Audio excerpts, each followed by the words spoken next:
Hello and welcome to the Jazz History Database. Today is November 1st, 2017. My name is Professor Rich Falco. I'm Director of Jazz Studies at WPI, Worcester Polytechnic Institute in Worcester, Massachusetts. And we're very delighted to have today as our guest Roger Farrington, who's the son of Doug Farrington. And he was the owner of what was known as the Totem Pole. By all accounts, not only the largest, but the best of the ballrooms in the New England area, and maybe even on the entire East Coast. It was actually part of a much larger amusement park, and the Great Steel Theater, as it was called, was erected in 1930. But the park actually goes back to the late 1800s, I think, just before the turn of the 20th century. And there are more than 100 ballrooms throughout the Boston area, and you'll find these in some of these wonderful scrapbooks that he shared with us as well. But generally, this Totem Pole was acknowledged as the best and most elegant of all of the ballrooms. And virtually every famous swing band one can imagine in the country came here to perform during the big band period. The Benny Goodman Orchestra, Artie Shaw, Harry James, the Dorsey Brothers, and we have photos that Roger was kind enough to share with us of so many of these wonderful orchestras that appeared at the Totem Pole.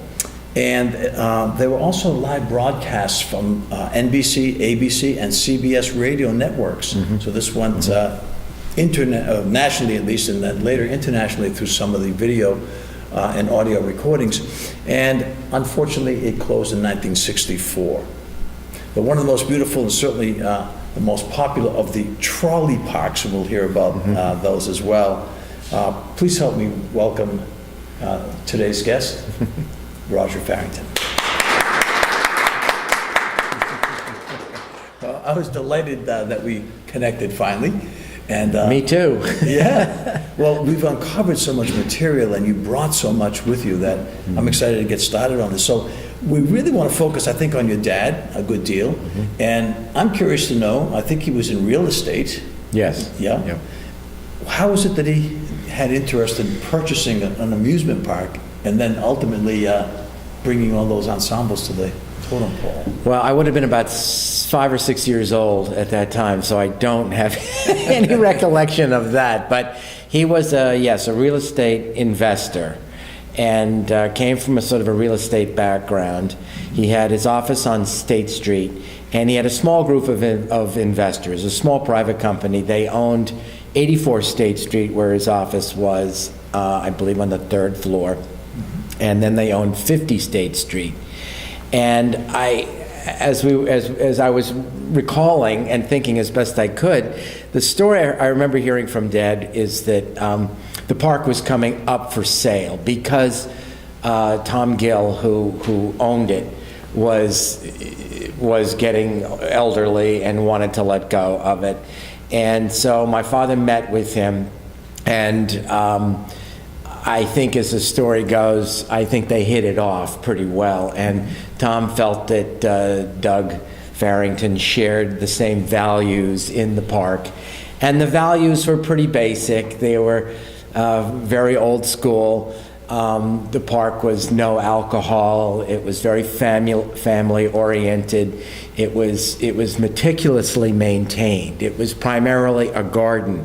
It also had a zoo. They had bears, and they had a train, a little miniature train that went all the way around the park. So that's really what it was a park, and it ran from Memorial Day to Labor Day. It's a relatively short season.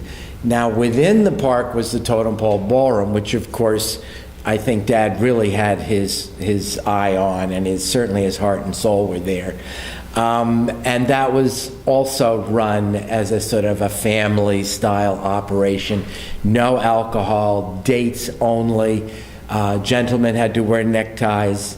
The dates, the women, girls were all in their poodle skirts, and it was really known as the primary date site. And it ran, I believe, 5 nights, 6 nights a week. And it was only when my father owned it that it had to cut back the hours. It became a weekend place. So I think it was the personal relationship that Dad developed with Tom Gill that had him take it. I don't remember it ever, being the competition kind of thing. But it just, he was acquired. He was given the park, and he always used to meet with Tom. I remember hearing about getting advice from Tom, how to do this, how to do that, and a lot of it had to do with managing the Totem Pole ballroom. Well, that's something I want to get into with you, because first, we should probably clarify that a ballroom was for dance, and primarily that was the focus, was the music and dressing right and looking good. No stags, as they were called back then. No one should arrive there without a date. Right. So you had to be couples only. Yeah. Always dressed to the nines, Yep. right? Yeah. And the focus was totally on the dance and the orchestras, as I said. But there was no alcohol, which is quite different than a nightclub environment. And it was before the twist. Before there was that. You danced with your partner. Was there food offered there? I remember milkshakes. And I mean, I can go on a lot of different angles here, but the first time I remember actually going into the ballroom, you have to understand, we were only interested as kids in the park. Sure. And we would only go there in the summertime when it was open during the day. And we didn't go there very often. Our mother was like, no, you can't go there every weekend. On your birthdays, special occasions, we would go. But I think we got more and more aware of the Totem Pole ballroom as we got older. So I think I must have been around 7, maybe 8, 6 or 7 or 8 when I was at the park, probably with a friend, maybe my sister, and Dad said, I've got to go up to the Totem Pole to check on something, and you want to go? And sure, why not? So, unlocking the door during a really hot day, probably in August, and you're going into this huge indoor place. I'm sure it was the biggest indoor public space I'd ever been in. And the work lights were on, so you didn't get immediately hit by the glamour. But I remember looking down the aisles, the doors were open, the sunlight was coming in, and I remember the carpet sloping down, and the work lights really reflected off the ballroom floor, which was to me like this sea of glass. It was the most beautiful, shimmering, round space with darkness all around it. And I think the first thing I thought of doing was taking off my shoes and running down and sliding like you would on ice, and that's what we were doing. And I also remember the smell of stale cream and milk and ice cream, because that's what they served. I don't think they served food per se in there, but I think we were all just amazed at the space. Well, now, we're talking about it could accommodate 2,000 plus people. Yeah, it's and huge. Usually did. It was huge. filled. It was huge, and I mean, really, it had couches that went all the way around it. Now, these were on a rise? Yeah, of they were sorts? all on tiers going down. It was a nice, natural amphitheater. It was originally built as an outdoor amphitheater, and it was touted as the largest outdoor amphitheater in New England. Yes, it's true. And they actually just covered it over. So I remember that the carpeting was pretty much on concrete, and so you did have this sense it was very solid. And the couches were really big, and they were designed with very high backs, so you could take your date and you could nestle down into one of these couches, And it had these really dark little lamps at either end of the couches, and they went all the way around. So I don't know, there must have been hundreds of them. And then the gold lame curtains were absolutely stunning. And Yes, we have some wonderful photos of those curtains up on the stage area that are Right. just remarkable. And I had never seen anything like it. They were instantly shimmering and sparkling, and they turned the lights on. So I remember that clearly. And also, these were the most enormous, sort of diaphanous, many layers of material arcing down from the ceiling in these round conical shapes with colored light spotlights coming through. So the color, just the color alone, was unbelievable. And it was designed to make pools of different colored light on the ballroom floor. So when you danced, you had the effect of, well, what probably turned into the disco ball of the 70s, you know. It was that idea of sparkling everywhere, and so it was very, very impressive. Those chandeliers alone, it's just so magnificent. They're huge. Right. They're huge. Yeah, they really were. Those were all hung, but it was a steel structure. Yep. And why the totem pole? What was that all about? That has to be a very good question. I don't, you know, I What don't. was on either side of the stage? Maybe you could describe what Well, those I don't, looked you like. know, it wasn't until we actually got these photographs, you know, really literally in the last 10 or 15 years did we found this. This photo, my brother found on eBay, the original 8x10 print for sale on eBay. And he called me and he said, do you remember a picture, you know, publicity photo that told me? I said, oh yeah, I remember that, on the wall and in my dad's office. And so he said, well, look at this and see what you think. And he sent me the link. I looked at it, I said, oh my God, that's the picture that was in my dad's office, blah, blah, blah. So my brother bought it. And it was when I really noticed through looking at this picture that I remembered the totem pole. Because, well, later on when we came to see shows, when I was about 9 or 10, we would be allowed in. I remember sitting and sort of, you could see these totem poles were painted, they weren't carved. And they were really quite big. But I don't know where the name came from, but I think it fits the Norumbega Park. There was a Native American theme to the whole thing. And to really diverge, this piece of property in Newton, with the Charles River going virtually all the way around it, is still considered one of the finest pieces of real estate in Newton. And the fact that the Marriott is there has kind of monopolized most of this. And if you drive by, you can see the parking lot is just occupies where most of the park was, which is really unfortunate, and they wouldn't be able to do that today. And of course, the Marriott is right in this prime location right here. But all of this was undeveloped and pretty much sort of sits there as kind of a quasi-park. But you can still go up there and see some of the old lamps nailed to, and some of the wires and some of the paths and walkways and things like that. But anyway, So the actual location was called Auburndale? Yeah, Auburn, it still is. But it's a part of Newton? It's part of Newton. Newton's a lot, West Newton, Auburndale, Newton Center, they're all little areas. It's right on the Charles River, as you can see. Right. So Norumbega Park, the name came from the old Native American concept of when the early colonial settlers were coming and they were looking for riches like all the other settlers of America, early American settlers.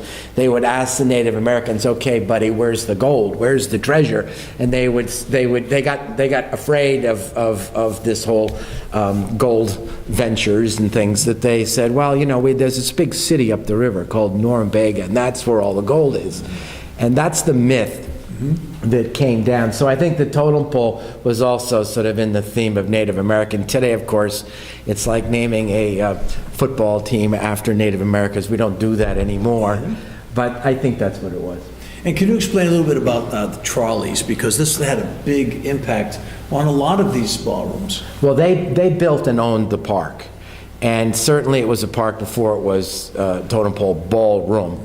And the idea was that the cities were getting way too congested and way too dirty, and people in America who were gravitating to the cities for industry, whatever it was, needed to go out to the country during the day, during the weekend. And it was also a way for the trolleys to be used during the weekend, so that the commuters who used it Monday through Fridays, their families could then come from the cities and go out to the country.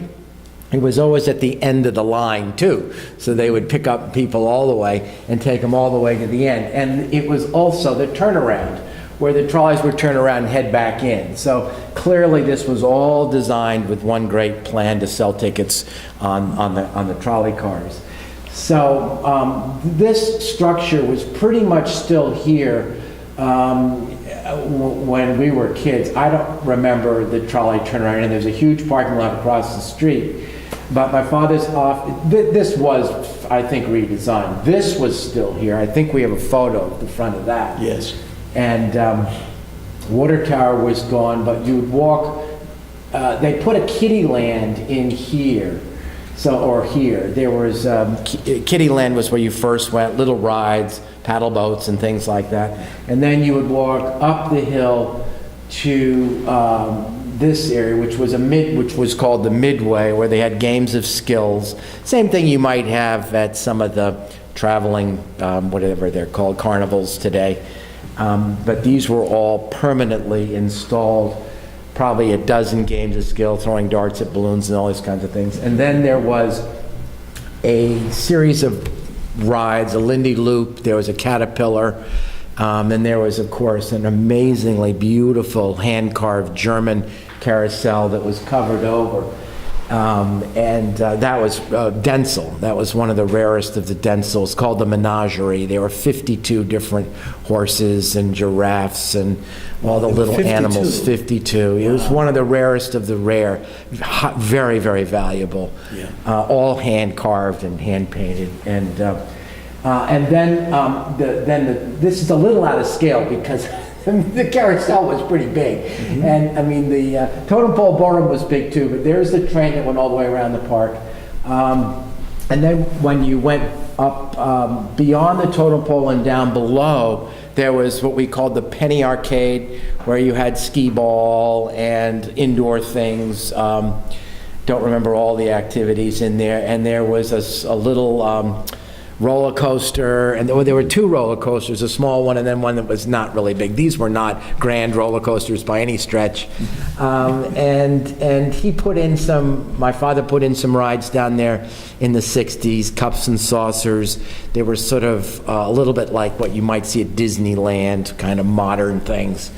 But as I say, we went for the park. So he was really hands-on then on this. Yeah, he had to be, because it was still the economics of running a place like this, where it was changing. Yeah. Not just the music front, but automobile had just come in. People weren't going on the trolleys out to the park and strolling around and looking at bears and birds and then the zoo. But one thing I'm forgetting is, of course, one of the huge attractions was the boathouse on the Charles River, which this was spectacular. Huge, enormous wooden building with these enormous floats and literally hundreds of beautiful handmade wooden canvas canoes. And boy, I'd love to have one of those today. They were the enormous Laker canoes, and they also had these enormous, unwieldy paddle boats that were like boxes with pontoons, and two people could sit in them and pedal them. And the Charles River is fairly benign here. There's not a lot of current, so you could really enjoy, and you can see all that area. And there is a boathouse across over here near where 16 meets the Mass Pike. There still is a boathouse. So they were operating there too, and they're still there, which is kind of cool. So I think that's pretty much it. I did want to ask you about, there was a Wurlitzer organ that was quite large. Where was that located? Well, the organ was, yes, part of the carousel. Part of the carousel. All the carousels had music, sound, and just, the bells ringing and all of the organ sounds. And they were all made by EU Wurlitzer, and they were all self-contained. So they had a drum, a tambourine, and they had glockenspiel, and they had all the different percussion elements built in with the musical elements. I guess that's a pretty good way to describe it. You know what I'm talking about. You've all heard them before. I mean, and I'm sure the people who worked there and operated the park went insane with listening to this all day long, because it was very, very loud. But when the park went into its decline and then my father sold it, it was basically boarded up, and series of fires, and of course lots of vandalism. But I did hear some stories that Red Canty, who was the caretaker, worked for my father, remained on as caretaker when the park was closed, which would have been, a difficult job. And I understand he was told, because it was taking a long time to get variances, and the town did not want to see the park go, but there was very little in the way of historical preservation in those days. There were very few laws to prevent developers from coming in and doing things, and there's a fair amount of this documented in these scrapbooks, which is historically interesting. But anyway, Red was told that he had to go in and demolish the carousel, the merry-go-round, and it was something that, of course, was really dear to his heart. Yeah. And so, as the story goes, my brother should really be telling this. He drove the bulldozer, smashed the wall, hit the first horse, because there were 3 levels of horses and animals on this carousel, and hit the first one and then realized there's no way he's going to do this. And as rumor had it, he cut down all the horses, put them in his pickup, and drove them over and put them in his basement. So he saved all these hand-carved horses, and then I guess there was a series of fires that did demolish things. But so we know the horses were saved. There's a lot of rumor, and my brother did a lot of research on where they ended up.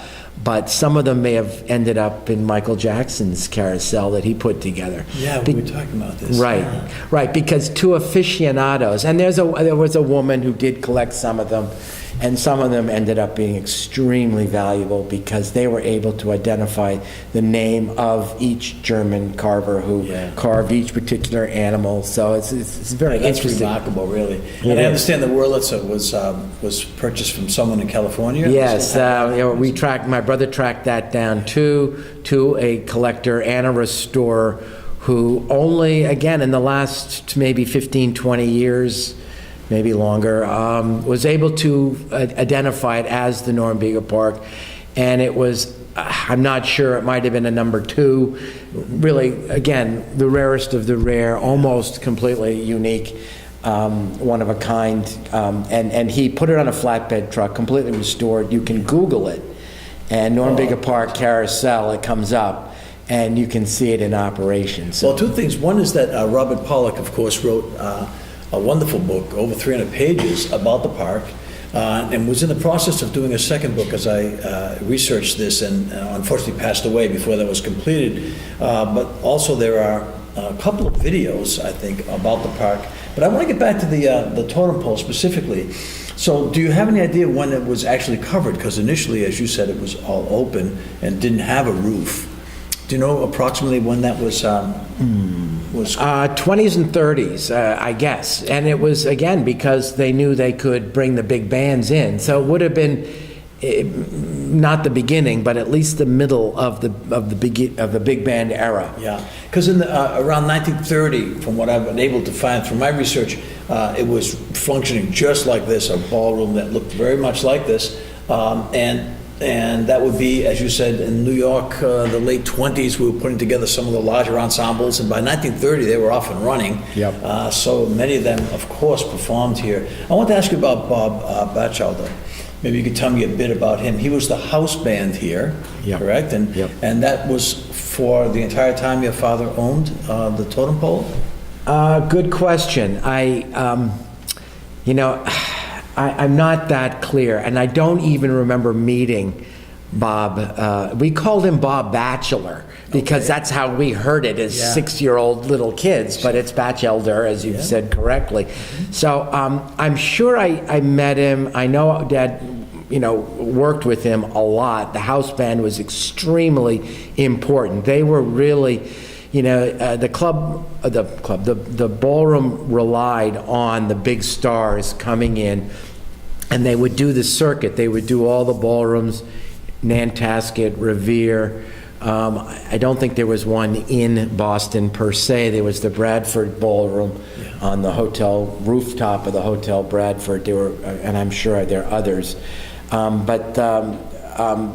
In the meantime, to keep the place going 4 or 5 nights a week, they relied on a house band, and also the house band would get the charts for the touring vocalists who would come in and needing the 22-piece or 25-piece orchestra, and they would get the charts and they would do the rehearsals, and then the star would come in and they would just pick it right up. So I didn't realize that they were the house band that also had the guests coming in, as the featured artist for the week, so to speak. Right. Yeah, that's wonderful. And I know, of course, the touring bands brought their own ensembles. Right. The full ensemble, that is. The Four Lads, though, for instance, would play with Bob Batchelor's Sure. band. Yeah. And some of the other photographs of some of the vocalists, you could see that was the house orchestra. You did a wonderful job, and these photos are just outstanding. And I had never seen the inside until I saw these photos, actually. So the ballroom is absolutely stunning. The lighting,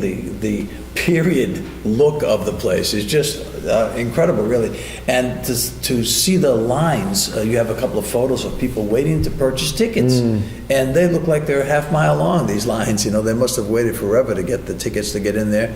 And again, we could see even in the photos a couple of thousand people jammed in there. Oh, I remember. I do remember, being invited over, not on a school night or something, or it's a Friday or Saturday night, and we would come into the office, and Miss Costa, Teresa Costa, who's in some of the pictures, she was sort of my father's secretary, which is a terrible name for what she did.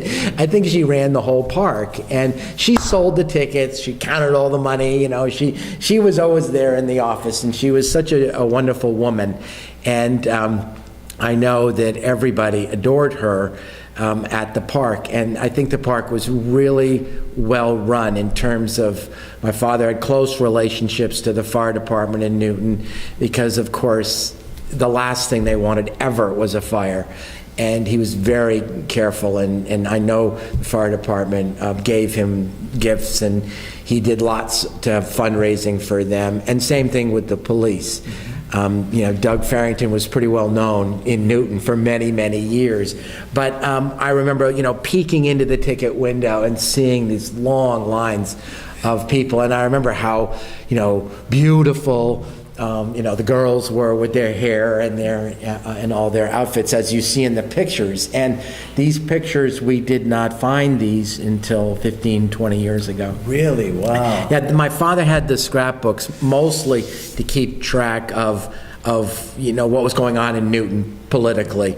But my father's colleague, friend, and one of his investors was also a well-known photographer. He took these photos, Stephen Plimpton. He also made these tapes. These are amateur tapes that he made, as you know. I just found the tapes in boxes that came through Plimpton's family, and I was lucky to grab them. These are just wonderful, wonderful photos, especially, and I'm anxious to hear the recordings now that you brought them, and we expect to make those transfers soon. Of course, Great. make copies for you. Well, that's I did wonderful. have a question about who was booking the ensembles for the Totem Pole. I don't know for sure. I think my father probably inherited whatever procedures took place, and I think a lot of his conversations with Tom Gill were about managing the Totem Pole, not so much the park. I would have assumed that was the case. But I think he did. I think he really did. I think he became, in charge of everything, and obviously he had to sign all the contracts. There was a lot of union stuff there, recording, as you say, the radio link-ups. They did all that. They did charitable hookups.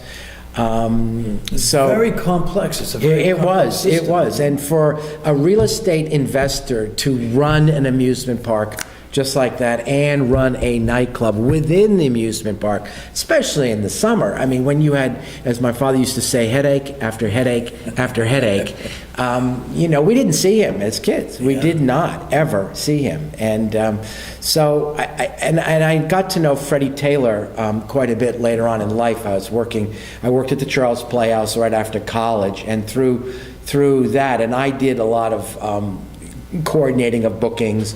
I got to know the musicians' unions, and bit by bit, this is Doug Farrington's son, Yeah. Some of the older musicians really, really remembered me and spoke pretty well of Dad for the most part, but I didn't hear a lot about Bob Batchelor in those days, in the mid-'70s, when I should have. I should have been tracking him down then, never thought of it.